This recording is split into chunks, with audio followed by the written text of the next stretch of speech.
My mother-in-law thought I was poor until I bought her dream house. I, at 28 years old, married my boyfriend last year. My boyfriend and I dated for 2 years until we decided that we wanted to settle down and get married. I didn't meet his parents until we had been dating for a year, and instantly, I knew that his mother didn't approve of our relationship. His father, on the other hand, approved of me because he saw how well I treated his son. I tried to get to know his mother by helping her whenever she was carrying things or fixing different things around the house.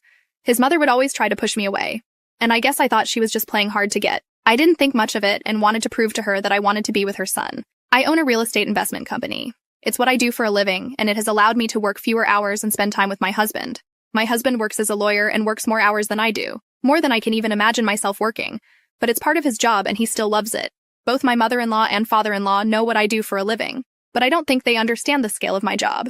To my mother-in-law, she thinks that I'm just a real estate agent who can't get any sales because I work less, and she sees me all the time, trying to bond with her. Recently, I got her to talk to me about houses because we were talking about my job. She mentioned this house that she calls her dream house, and mentioned how she tried buying it once, but couldn't because it was too expensive.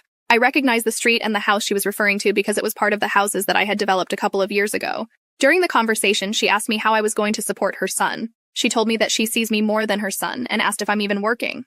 I told her that I'm doing well with my job, and that I can definitely prove that I can support her son. She looked at me and told me that she was just going to be honest, and told me that she believes I should let her son go. She told me that I was a good woman, but I just wasn't the best fit for her son. I just imagine my son dating someone else, she said. I looked at her and said, like who?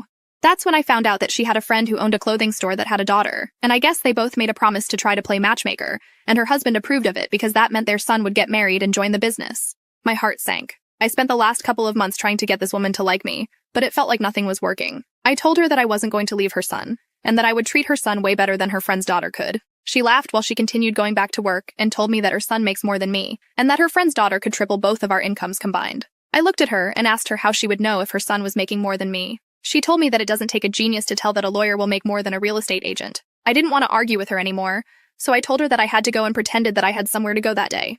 I ended up contacting the owner and tried acquiring the house. The owner wasn't interested in selling their house at first, but everything always has a price when it's right.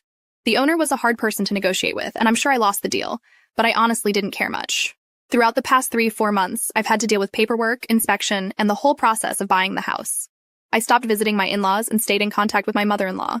I would usually call her and check up on her, and she would always tell me to come visit. She asked me if my father-in-law was the reason why I stopped coming, and I laughed and told her that I was just working more.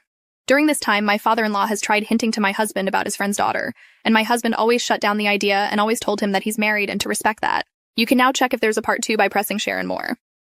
Part 2. My mother-in-law thought I was poor until I bought her dream house. My husband also knew about the house. He almost yelled at me for buying a house without talking to him, but I said it was an investment that I planned to rent out in the future.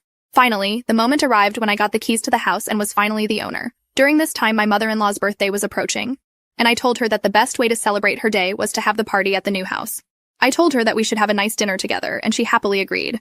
We ended up picking up my mother-in-law and father-in-law, and I greeted them happily. Of course, my mother-in-law was cold to me, but that didn't bother me. While we were driving, we turned onto the street she had mentioned when we were in her driveway. Her eyes started searching for the dream house, and her expression changed even more when she saw me pulling into the driveway. She asked what we were doing there, and I said we were arriving at my house. She looked at me, speechless, and we went inside, where I could see she was in love with the place. She checked every part of the house, the bedrooms, the garage, the bathrooms. She seemed enchanted by everything. I told her that wasn't her gift, but I had bought a bottle of wine for her. Her smile disappeared, and she asked me why I bought the house. I said I just wanted to show her that I could buy any house I wanted because I had money. Something she had insinuated that I didn't have. She was speechless, especially since the idea of the house being hers simply vanished. I guess you could say I destroyed the old woman's dream. But I knew this was my way of gaining her acceptance, and if I wanted to stay with my husband, it was something I had to do. I told her I was joking and gave her the keys. I said I had paid for everything, and she started to smile. She took the keys and hugged me tightly. I wonder if I made the right choice because I know she only accepted me because of my money. Obviously, that doesn't bother me, because I would trade that for her to accept my relationship with her son. It just makes me think that reality would be completely different.